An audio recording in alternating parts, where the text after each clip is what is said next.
fare video a Livorno d'estate fa quasi sperare in un inverno nucleare.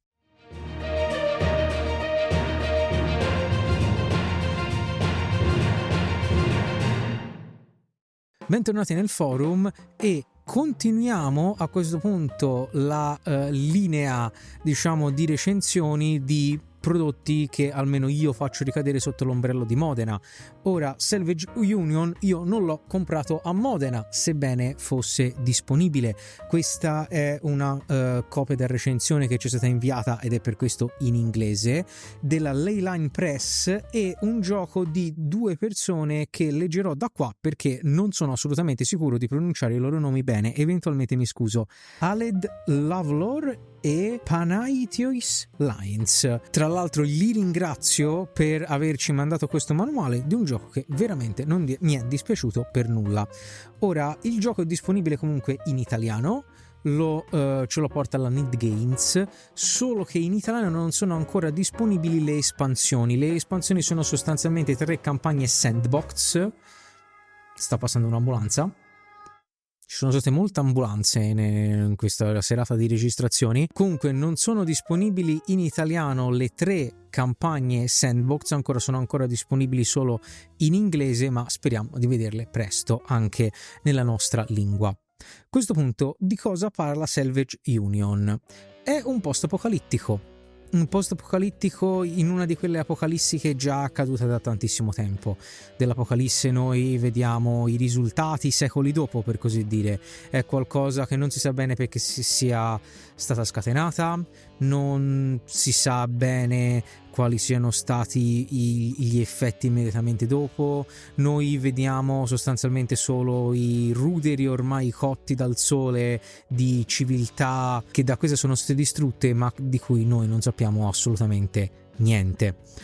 L'unica cosa che è sopravvissuta da questa apocalisse è, da una parte, le corporazioni, che dovete immaginarvele esattamente come le corporazioni di Cyberpunk, e la Salvage Union. Salvage Union, se io ve lo dovessi presentare in un universo cyberpunk, sono sostanzialmente i nomadi, solo sui mech.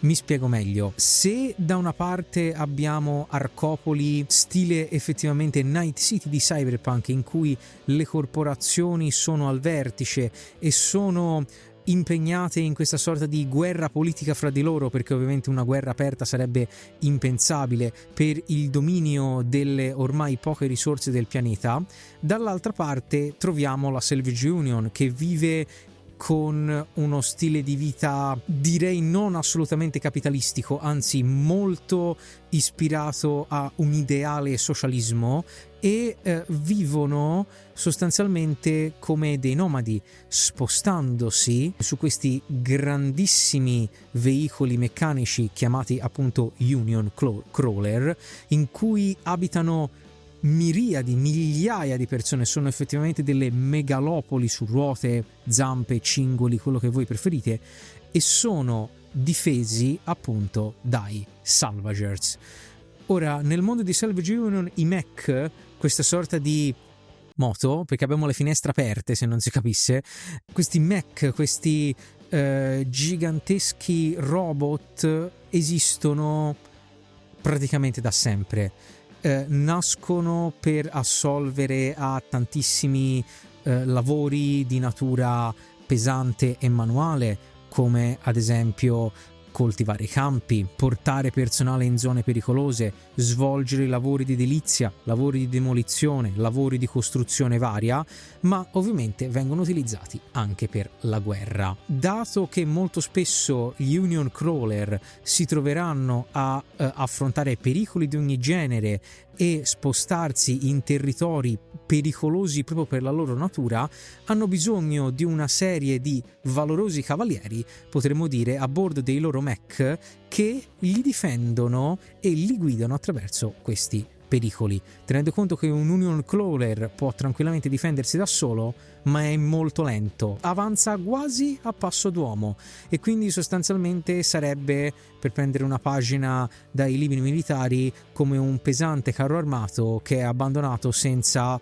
la propria fanteria e quindi in balia di nemici più veloci e più mobili. Queste saranno le nostre avventure all'interno di Salvage Union, che è sostanzialmente un OSR sotto il suo sistema di struttura, di framework possiamo dire, ma è fortemente anche un sandbox, dato che le nostre avventure si baseranno sull'idea che i nostri salvager saranno una parte fondamentale della comunità del crawler, perché sono coloro che, oltre che difenderlo, decidono anche dove si sposta, semplicemente perché sono i salvager che raccolgono tutto quel materiale che è assolutamente necessario per la sopravvivenza del crawler, e quindi decidono loro dove andare a seconda di dove c'è più possibilità di, fatemelo dire a brutto, lottare, trovare roba da vendere o eventualmente utilizzare per sostenere il crawler. Detto questo, poi sostanzialmente la vita all'interno del crawler funziona in una maniera molto interessante, perché nel crawler tutto è messo a disposizione di tutti, non c'è una vera e propria identificazione di proprietà privata, le risorse fondamentali vengono affidate a ciascuno secondo le proprie necessità. Ovviamente voi che siete salvager e piloti avrete necessità di un certo tipo, e quindi la comunità vi potrà aiutare durante determinati periodi che potete passare al bordo del crawler e non sui vostri mech all'esterno, chiamati di downtime, con cure mediche, nuovo equipaggiamento, oppure mettendovi a disposizione delle zone in cui vi potrete addestrare e ottenere e migliorare le vostre abilità. Prima di andare a analizzare il sistema, che è brutalmente semplice, direi di andare a vedere le 3 schede, perché effettivamente Salvage Union si compone di 3 schede che ci daranno il nostro personaggio, il nostro mech e infine il crawler. Questa che vedete in arancione è la scheda appunto del nostro pilota. Molto semplice, come vedete non ci sono caratteristiche, perché effettivamente qualsiasi prova si vedrà verrà decisa con il tiro di un singolo dado. Noi troviamo il nostro identificativo, è il nostro soprannome, il nome in cui gli altri salvager ci conoscono, non deve essere per forza il nostro nome proprio. In una delle schede di prova che avevo fatto, appunto, il nome del pilota era Blackbird.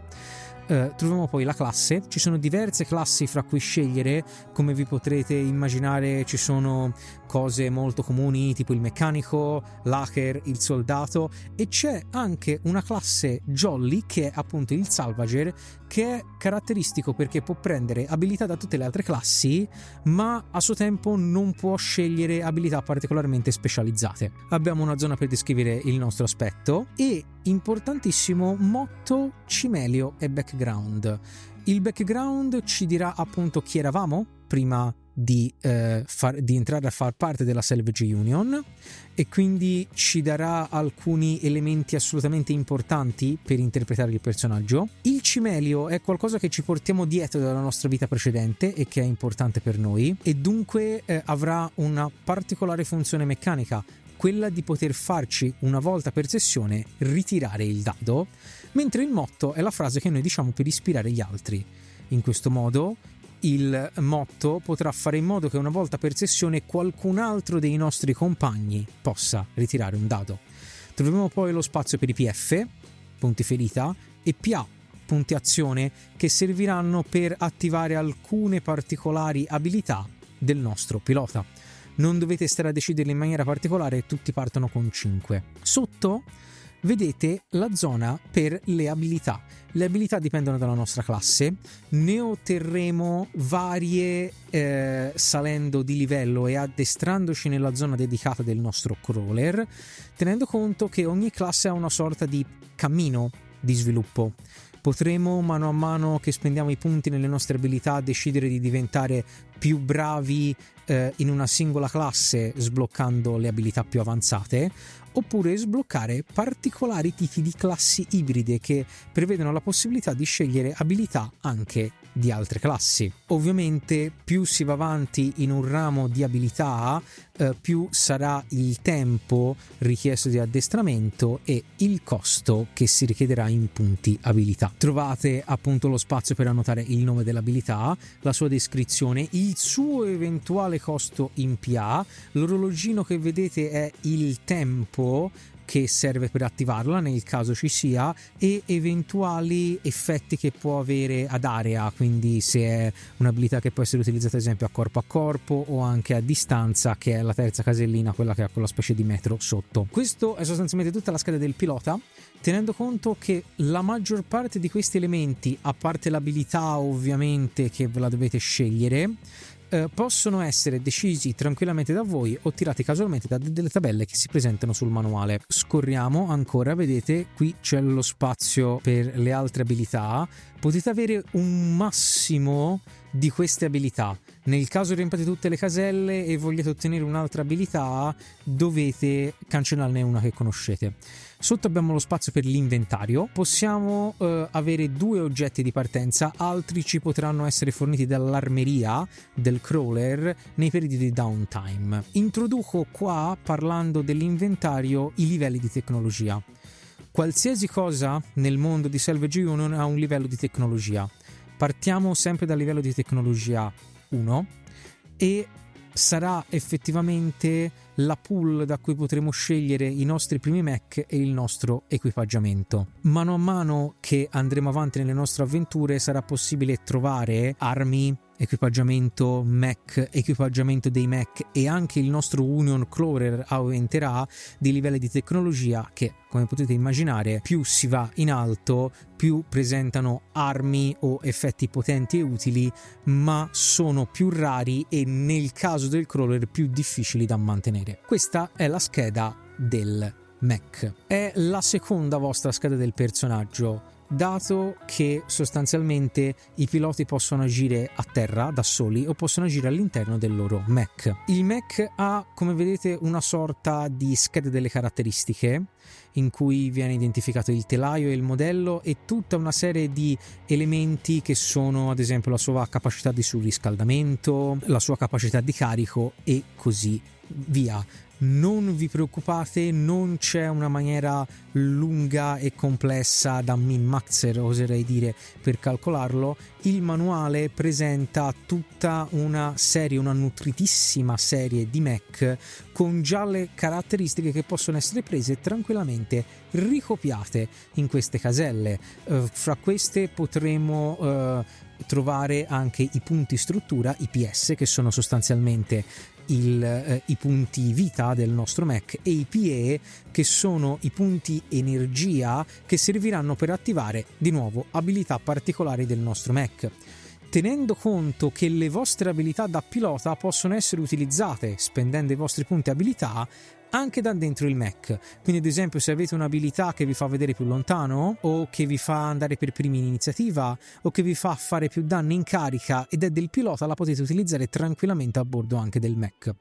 Ogni mech poi avrà una abilità particolare che dipende dal suo telaio, come potrebbe essere una migliore resistenza all'hacking oppure una resistenza naturale a pericoli esterni come potrebbero essere radiazioni, tempeste, oppure una particolare resistenza della sua struttura che potrete annotare qua.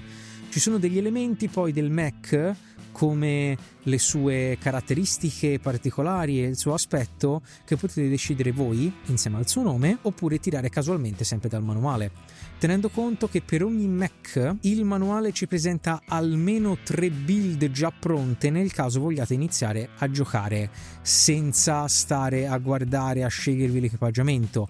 Abbiamo fatto tra l'altro una sessione in privato di prova ed è uno dei mech che era presenti, quello di Daniele, era appunto il prototipo proprio più semplice di uno di questi mech che il manuale presentava e ha funzionato in maniera perfetta. Sotto vedete i sistemi e i moduli. Che cosa sono? Sono 2 cose diverse.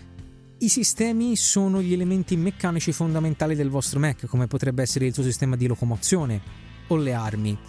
I moduli sono invece oggetti più di utility, come potrebbero essere ottiche potenziate, fari, sistemi che vi permettono di uscire in tutta sicurezza dal vostro mech mentre sta esplodendo, eccetera. Sono, diciamo, elementi più tecnologici. Ne potremo scegliere ovviamente fra quelli di livello di tecnologia 1 quanti ne vogliamo, con l'unica limitazione che è il costo di partenza per l'acquisto del nostro Mac, che sono 20 scarti.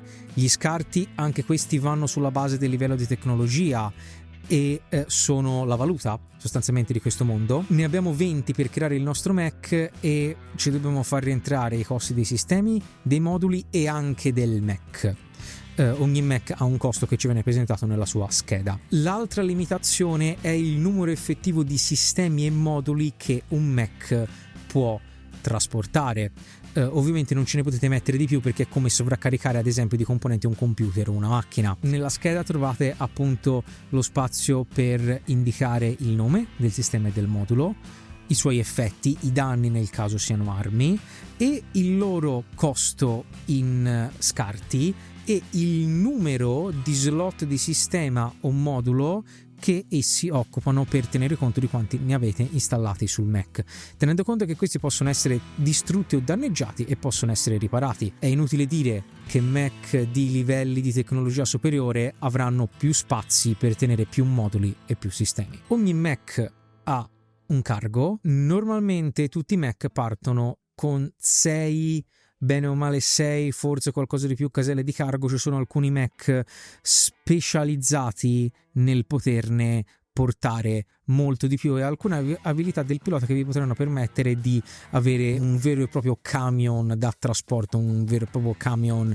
da camionista, diciamo. Tra l'altro questo era una delle gimmick di uno degli altri giocatori. Tra l'altro saluto Woody in questa recensione, che ci ha aiutato a provarlo, e il suo collega che ci hanno aiutato a provare questo gioco. E infine passiamo alla scheda del crawler. Il crawler è la vostra casa, il cuore della vostra comunità di Salvager, e qua andrà deciso quasi tutto come preferite voi o casualmente. Un crawler ha un nome, ha una tipologia. Ci possono essere crawler più tecnologici, crawler dedicati esclusivamente al combattimento. Il nostro, quando si è provato, era un crawler da esplorazione, voleva dire che poteva attraversare qualsiasi tipo di terreno senza particolari problemi. Avrà dei punti struttura, un livello di tecnologia, partono tutti da 1, un certo numero di scarti che gli serve di manutenzione ogni settimana, e un numero di scarti che gli serve per essere potenziato e salire a livello di tecnologia superiore. La tipologia di crawler vi darà qualche tipo di bonus a livello di campagna, che è appunto la sua abilità, e poi potete tranquillamente descriverlo come volete. Quello che avevo creato io di prova era una specie di grosso serpentone fatto di container con delle zampe tipo da 1000 piedi, e il crawler avrà le bay, delle zone di utility in cui vivono NPC particolari e importanti e che voi potete utilizzare a vostro beneficio. Per ognuna di queste dovremo decidere un NPC dominante, nel senso che fra tutti quelli che l'abita è il più bravo a fare la cosa di quelle che si svolge in quella zona. Esso avrà un proprio nome, un suo numero di PF, un proprio motto e un proprio keepsake, un proprio oggetto. Questo vuol dire che in determinati casi anche lui può compiere prove, anche loro potranno compiere prove, e potranno eventualmente darvi il bonus del proprio motto e farvi ritirare il dado. Nel ponte di comando stanno i piloti, nel ponte dei mech ovviamente stanno i meccanici, nel ponte d'artiglieria sta chi difende il mech, nell'officina meccanica chi costruisce tutti i moduli e i sistemi e nonché gli stessi frame dei mech. Poi abbiamo il ponte mercantile, dove si trovano i mercanti, che sono la vita un po' della Salvage Union, l'unità medica, la cabina pilota è dove state voi e dove migliorate e addestrate le vostre abilità, l'armeria, la mensa, che è molto carina perché sostanzialmente potete ottenere pettegolezzi dalla mensa, e infine l'hangar, che è una sorta di gigantesco inventario in cui tutte le cose che voi non potete portare vengono conservate là, non ha limite diciamo di inventario l'hangar. Questo è tutto quello che vi serve sapere per giocare a Salvage Union, perché il sistema poi si basa sul tiro di un singolo D20. Come succede, direte voi? Molto semplicemente, ogni volta che il nostro pilota si troverà di fronte a una situazione il cui esito è incerto, noi tireremo il D20. Questo succederà anche per gli NPC, che siano nemici o amici. A seconda del risultato del D20, questo caso è un 4, quindi sarebbe un fallimento, noi abbiamo una semplice tabellina ricordata più volte ma presente anche subito qua in copertina del manuale con il nome di meccaniche base o core mechanic, che ci dirà l'esito del tiro del nostro dado. Potremo avere fallimenti critici, successi incredibili, un normale successo o un tipo di risultato che potrebbe, a seconda della scelta che voi fate, essere o un semplice fallimento oppure un successo con conseguenza. Ci sono molti tipi di conseguenze in Salvage Union, fra cui vedere i propri moduli distrutti, i propri mech danneggiati o accumulare calore. È stata una delle meccaniche più temute quando l'abbiamo provata noi. Come funziona il sistema del surriscaldamento del mech? Semplicemente ogni mech avrà un valore di surriscaldamento. Potete accumulare punti surriscaldamento in più modi. Lo potete fare pushando i vostri tiri, lo potete fare nel caso veniate colpiti da particolari tipi di armi o usando particolari tipi di armi o attraversando zone pericolose. Ogni volta che accumuliamo punti surriscaldamento o nel caso raggiungiamo il massimo, dovremo fare un tiro con il D20. Se il risultato del D20 sarà inferiore rispetto all'attuale numero di punti di riscaldamento che abbiamo, esempio che è successo, punti di riscaldamento 3, il risultato del dado 2, che cosa succederà? Dovremo tirare su una tabella che ci dirà che cosa succede al nostro mech surriscaldato. Possiamo andare semplicemente dai sistemi del mech che si spengono e quindi rimanete bloccati in un mech spento, a l'esplosione dello stesso mech. E un sistema simile è utilizzato in realtà in tutti quei casi in cui succede qualcosa di critico al mech o al personaggio. Se il mech arriva a 0 punti struttura, ci sarà una tavola di sostanzialmente danni critici che esso subirà. Ugualmente, se il nostro pilota arriverà a 0 o meno punti ferita, ci sarà una tabella di ferite critiche che esso sosterrà. L'iniziativa è un'iniziativa di gruppo che verrà stabilita sempre con il tiro del D20. A seconda del risultato potete scegliere se andare prima voi o andranno prima i nemici. In ogni caso il turno è alternato, nel senso che agirà sempre o prima un nemico e poi un pilota, poi di nuovo un nemico e poi un pilota, oppure viceversa, prima un pilota e poi un nemico e così via. Interessante perché così non si ha con il turno alternato quella caratteristica tipo ok, buttiamoci tutti noi subito prima, facciamo tutte le nostre cose grandiose e poi vediamo la reazione del nemico, ma si può in un certo modo vedere la dinamicità dello scontro e adattarsi di conseguenza. È molto più pericoloso secondo me l'attivazione alternata che la classica iniziativa alla D&D in cui agisce solitamente quasi tutti quelli che hanno maggiore iniziativa e poi tutti gli altri. Il sistema sostanzialmente si ferma qua. Qualsiasi tipo di problematica potrà essere affrontata tirando un D20 e controllando il risultato su una delle tabelle.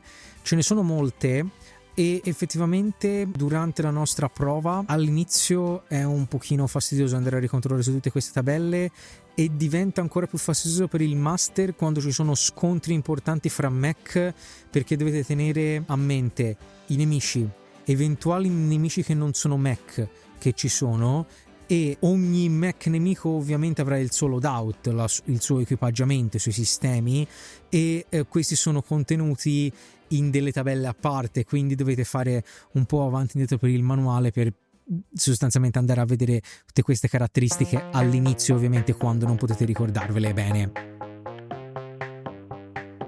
Le conclusioni su Salvage Union, secondo me, è molto interessante per quello che vuole portare. È un post-apocalittico di un genere molto particolare. Gli amanti dei mech sicuramente lo apprezzeranno. È sicuramente, bisogna tenerne conto, un OSR in un mondo, in un tipo di gioco fortemente sandbox, quindi dovete fare un po' le vostre valutazioni sulla vostra preferenza di gioco. Se non vi piace il modo in cui si propongono gli OSR, vi consiglierei qualcos'altro. Di nuovo, se preferite campagne più ristrette rispetto a un sandbox, Salvage Union potrebbe non fare per voi. Tra l'altro la sezione per il master è veramente lodabile perché ti spiega in una maniera molto semplice come creare un'avventura sandbox con tutte le zone, con la decisione di che cosa può casualmente accadere, di come creare la vostra mappa, di come creare i vari collegamenti, di tutte le informazioni che dovrete fornire durante l'avanzamento in questa esplorazione, che i giocatori possono fare assolutamente come preferiscono. Bisogna tenere conto che però appunto non tutti potrebbero apprezzare questo tipo di gioco ed è quasi inevitabile in Salvage Union. A differenza però di molti OSR che abbiamo anche visto su questo canale, è lodabile perché dà degli spunti di roleplay per cui è veramente apprezzabile. Ci è spiegato molto bene il mondo in cui giochiamo, che cosa dobbiamo fare, e abbiamo sulla scheda tutti gli elementi per creare in poco tempo e sostanzialmente con poche decisioni, un personaggio che è molto adattabile e soprattutto una possibilità di personalizzazione che magari non può sembrare all'inizio, ma è veramente vasta. Da questo punto secondo me è paragonabile a giochi tipo Lancer, in positivo nel caso vogliate un'esperienza più fluida.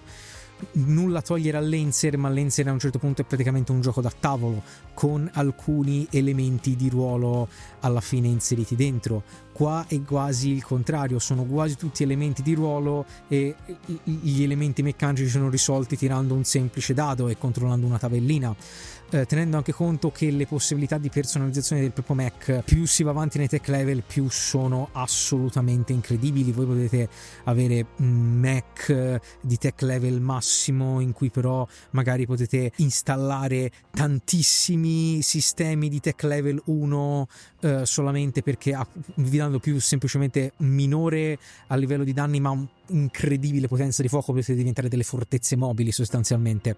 L'idea che avete una comunità da difendere è molto carina e che la dovete far navigare attraverso questa mappa totalmente sandbox creata dal master e perché no anche da voi in un certo senso, in cui che esplorate mano a mano, con la possibilità di side quest che possono venire dalle tanto odiate corporazioni, ma anche da eventuali sopravvissuti che infestano le lande desolate, e sempre sotto la minaccia di mostruosi esseri che comunque abitano sempre classicamente i terreni post-apocalittici. In particolare il manuale consiglia questi Bio-Titan, sono dei mostri a metà diciamo biologici e metà meccanici che sembrano siano stati utilizzati in questa guerra apocalittica che poi ha portato il mondo a essere quello che vediamo. È un gioco che richiede uno sforzo interpretativo di un certo livello, tenendo conto che comunque si tratta di un SR, quindi siete nel controllo qui ancora di più del vostro personaggio da un punto di vista narrativo. Molti degli aspetti li dovete narrare, ve li dovete immaginare, e bisogna anche tenere conto che essendo un OSR vi dovete alambiccare bene o male con quegli strumenti che avete.